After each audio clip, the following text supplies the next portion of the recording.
Hey, where's my stuff? My husband looked pale, thinking this can't be happening. I see that you have a very unusual hobby of sending someone's belongings without permission, so I did the same. It's funny, isn't it? Hope you're happy.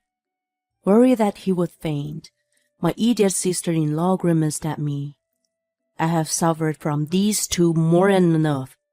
It's my turn now, so brace yourself. My name is Maya. I'm a 30-year-old secretary. I've been working hard all my life. I had a fateful encounter and married my husband Jason a year ago. He has two sisters, who are 2 years older and 6 years younger, so he knew how to treat women.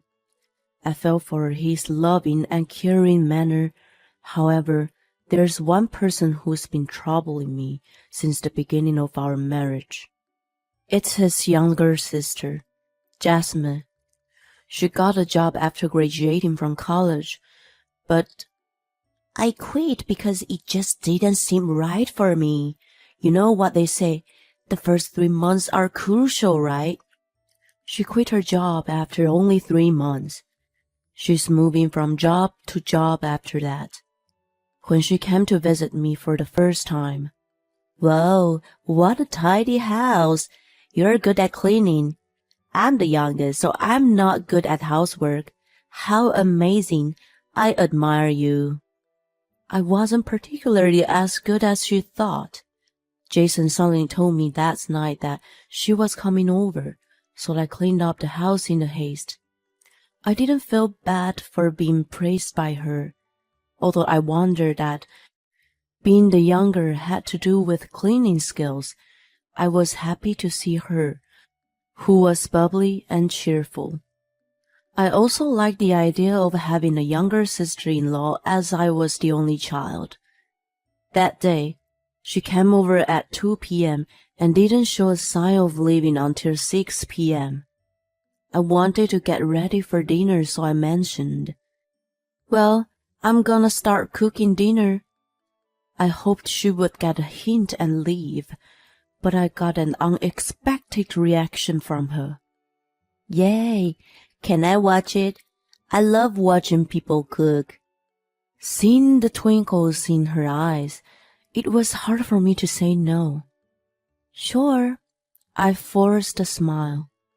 She wasn't interested in helping me, but just watched the whole time. I guessed that she planned to eat with us at that point and kept cooking. "I've been living alone, and it's lonely to eat by myself. When I lived at home, I had my parents and siblings. It tasted better to eat with someone else." Jason overheard her comment. "Well then, come for dinner with us once in a while from now on. Your place is close to here.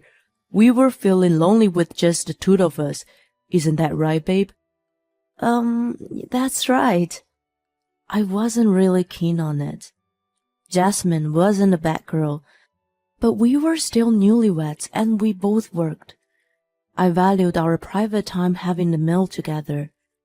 I enjoyed eating what I prepared and talking about the day's events with each other. It seemed I was the only one who thought so. I was a little disappointed, but there was another reason why I could not refuse.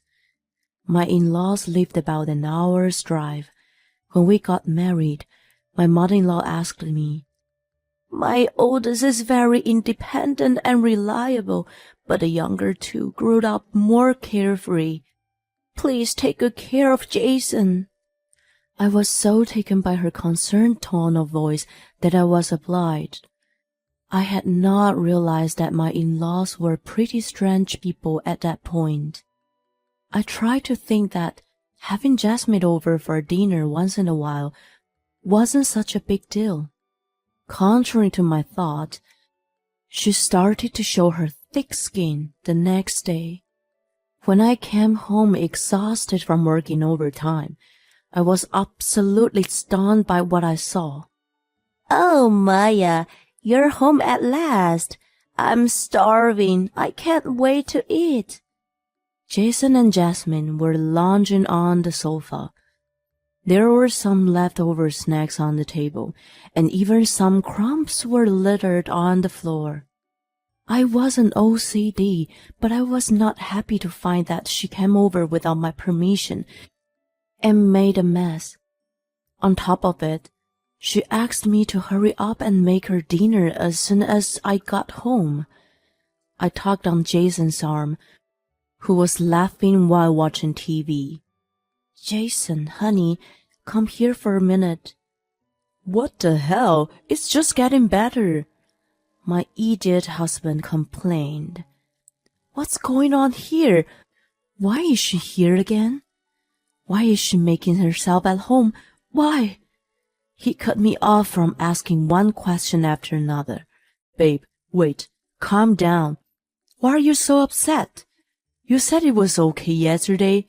She was lonely by herself, so she just came here to eat. Why does she need to come 2 days in a row? You say once in a while. Why are you making such a mess? Jasmine heard what we were talking about. She apologetically said, if it's bothering you, I'll go home. I'm sorry for making such a mess. I should have known better. I'll go home and have dinner alone. I felt sad because I had a lot of fun yesterday. Your food was better than Mom's, so She looked morose, and I impulsively said, It's not that I'm bothered, but I didn't know you were coming today. Next time, please call me and let me know. Her face lit up immediately. Okay, I'll let you know next time. I love you, Maya. She jumped up and hugged me tightly. She was petite and pretty, even seen from a woman's eyes. From a man's point of view, she would be the type of person he would want to protect. She also had a baby face and didn't look like she was 24. I wondered if this was the kind of girl who was good at being pampered. Thinking to myself, I began to prepare the meal. What are you going to make today? Bolognese, I think. Do you like it? She was thrilled. Yay! I'll have a lot of sauce, please. While I was astounded by her childlike gaiety, I felt that a lively dining table was not so bad once in a while. She stopped coming over every day, but came about twice a week after that. I'm in a good mood for rice and beans today. She remembered to call me, but she sometimes gave me a bold request. After about a month, Jason declared something outrageous. Sorry, hon, can you say that again? Contrary to my distress, he looked calm. Jasmine quit her job again. She got evicted from the house for not paying the rent. He was laughing. So, what's all this? Her stuff. I asked him what those boxes were, and they turned out to be Jasmine's belongings. He decided to let her stay at our house for a while without asking me. Meanwhile, she was looking at me with pleading eyes. It really pissed me off, so I took out my phone and called someone right away. Hello? Is this Kathy? I'm sorry to bother you, but I'm wondering if you've already heard about Jasmine quitting her job again and moving to our house? I looked at the two in front of me as I made a call. They looked back at me disapprovingly. This call should have settled everything. My in-laws should have come to pick her up, and I should have gone back to my peaceful life. I was triumphant and even thought I should have done this much sooner, but my mother-in-law had a surprising reaction. Has she done it again? Sam and I have always told her to be more patient. Is that how young people are nowadays? I'm sorry, Maya, but could you take her in for a while? You know, Sam and I are getting old for this. I didn't understand what she meant. No, I can't do that. Why would I take her in when she has your house to go back to? Please come and pick her up." I might have said it a little too sternly, but I had no regrets. I always thought that my in-laws were too lenient with their children. She was 24 and a grown woman. They were too indulgent. Kathy was reluctant and passed the phone to Sam. "Hi, Maya. I beg you to let her stay there. You are an only child, so maybe you don't understand. Siblings are supposed to help each other. Now is the time, isn't it?" He tried to admonish me in a gentle tone, but what he said didn't make sense. While I struggled to argue, Jason and Jasmine smirked at me. I was even more infuriated, but the last straw was Sam's next remark. "Jasmine is quite childish, sweet and adorable, you know. Think of it as an exercise in parenting. By the way, I'm disappointed that I haven't heard the good news from you yet." I realized that it was pointless to speak to my in-laws and hung up the phone. From the frustrated look on my face, Jasmine must have felt confident that her parents were on her side. "Thank you for your help, Maya." I was annoyed that she was easily getting her way. "But I have a condition. I can only let you stay for 2 weeks. You can't stay longer than that. We don't have money to support an extra person. If you haven't found a job and a new place by then, you're going back to your parents' house. Understood? Jason will be your guarantor for the apartment, of course." She gave me a look of reproach, but I had made a great compromise in my own way. I wondered if she wanted us to support her. Unbelievable. "And honey, why do you always decide things on your own? If you keep doing that, I have my own plans." In a situation like this, Jason usually apologized to me right away, but that day was different. He must have wanted to show his dignity as an older brother to his sister. "You are heartless. She's in trouble." I wasn't pleased to hear him call me that. To him, she was his sister, but to me, she was unrelated. Besides, if I continued to exploit her, it would not do her any good. When the 2 weeks were approaching, she hadn't mentioned anything about finding a job or a new apartment. There were a lot of jobs out there if she looked for them. "I'm looking, but it's not easy." She only made excuses. Things had remained awkward with Jason, and the mood at home was horrible. It seemed he was over-attached to Jasmine, and there were many days when they ate out together and came home late. When the promised 2 weeks were up, they pissed me off even more. I didn't feel well and took a leave from work that day. My friend had told me a terrible truth the day before. As I sat alone in my quiet room in the daze, I thought back on everything that had happened. What was my married life about? I even wished it had never happened. Jason and Jasmine came home together in the evening and showed no care for me. "Babe, I need to talk to you." I thought Jasmine had finally found a job, but he announced another insanity. "The reason you don't want her to stay here is mainly due to the living expenses, right? We thought about it, and why not have Jamie live here too? She makes a good salary, so it would make our life easier."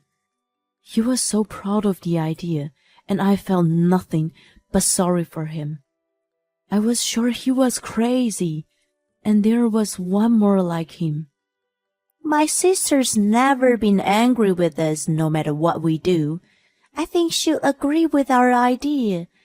She travels a lot, so she's not home much. I think it's a really good idea." Jamie was their older sister and successful career woman. She had no desire to get married and was still single. According to Jason and Jasmine, They hadn't talked to her about moving in with us. They were absolutely self-serving. So, we went to her apartment the other day and packed up her stuff. They should have arrived today. Jason looked around the room. They're not here. I sent them back. They gave me puzzled looks. A few days ago, I contacted Jamie to see if she could help me since my in-laws were unreliable. She was on a business trip but made time to talk to me. Hey, Maya, I was just about to call you too. I was truly surprised to hear what she had told me. I got a call from the manager of my apartment. He said Jason and Jasmine had come to pack my things for the move on my behalf. He is an old man and a little unreliable, so he let him in. What are they up to? She, of course, complained to the manager about it. Jason apparently showed him his driver's license and talked him into letting him in. Still, it was absolutely outrageous, and I felt nothing but sympathy for Jamie. Jason and Jasmine act like criminals out of desperation. I explained to her about my situation and what her parents said. I've put up with it because they are my family. But I've reached my limit. I have an idea. The delivery came in the morning at good timing. There were a few boxes, and in addition, it was cash on delivery. She's not home right now, and I don't have cash on me. I'll have her call you later. I declined to receive them and then contacted Jamie immediately. She said she would go to the branch on her way home from the business trip. Since Jason was the one who shipped the boxes, she would drag him out with her. Jamie was pretty upset, you know. I thought she didn't get angry with you guys. By the way, I'm moving out of this house. If you want to live with your little sister so badly, go ahead and live together. It's been 2 weeks. Remember what I told you? If things don't change, I have other plans. I'm divorcing a selfish person like you. Then Jasmine spoke up. Jason, let's do as she says. You have me. We both lived here, and I'll get a job. Well, you might have to look after me for a while, though. That would be impossible, Jasmine.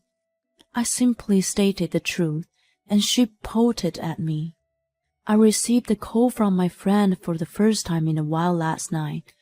She said a man in a suit recently appeared at a kids' playground near her office. That man usually sat on the swing alone, but everyone else hastily walked by in their morning commute. People at her office were creeped out by him. What surprised her even more was that upon closer inspection, she recognized that the man was Jason. You quit your job, right, Jason? I heard that you've been swinging in the park every day. Are you planning to join the Cirque du Soleil? Yeah, something like that. I didn't feel any affection for him, who laughed off the situation that wasn't even remotely funny. He had resigned from his job the month before finding my back. So, if you can't pay the rent, please get out of here immediately. Oh, and as a final act of kindness from me, your stuff is... I opened the door to our bedroom. Jason seemed to notice something strange. Hey, where's my stuff? His face turned pale. You seem to have a very unusual hobby of packing up other people's stuff without their permission, so I did the same to you. It's funny, isn't it? I hope you're happy. As he fell to his knees, Jasmine rushed to his side with a worried look and glared at me sharply. Were you guys planning to leave off Jamie and me? You idiots! You told me that you had been working at your company for 2 years. Well, Jamie said you were actually jobless for a long time. I bet the reason you quit was just that you got tired of working. You, brother and sister, are just like each other. I must have hit the nail on the head, and he looked down, avoiding eye contact. At that moment, the doorbell rang. I had asked someone to come over. I invited the person into the apartment. "How much trouble do you two have to cause Maya? You guys are beyond redemption." Jamie stood with her arms on her hip, her legs apart, and glared at the two siblings. They were taken aback by her fury that they had never seen before and were frightened by her. "Criticism is proof of care, you know. Do you know what? I don't get angry with you guys. I've stopped expecting anything from you morons. But not this time. You troubled Maya. You better brace yourselves." She took them back to their parents' house by force. 1 month later, Jason and I had filed for a divorce, and I was having a coffee with someone. "So, Jamie, what happened to those two after that?" Waking up at 4 every morning to do physical labor." She laughed and explained more. After moving back to their parents' house, Jason complained to his parents as expected. "Take it easy on your brother, Jamie. You're being too harsh. I'm sure he can find a job again. You're his older sister, so you should help him until then." Her mother was still talking nonsense. Jamie shrugged her off and mentioned some magic words. Then she abruptly changed her attitude. "Jason, Jasmine, listen to your big sister." Her mother scolded them in a panic. She couldn't stop giggling, so I asked, "What? What did you say?" "I just told her I was going to stop spending money. You know, my parents had been nagging me to give them money ever since I'd started working. They even showed up at my office once. Thanks to them, I've been living in a dingy apartment." I could see that they wouldn't have hesitated to do such a thing. In the end, Jason and Jasmine were sent to a relative who was a farmer in the countryside. Now they get up at 4 a.m. every morning to help with the farming.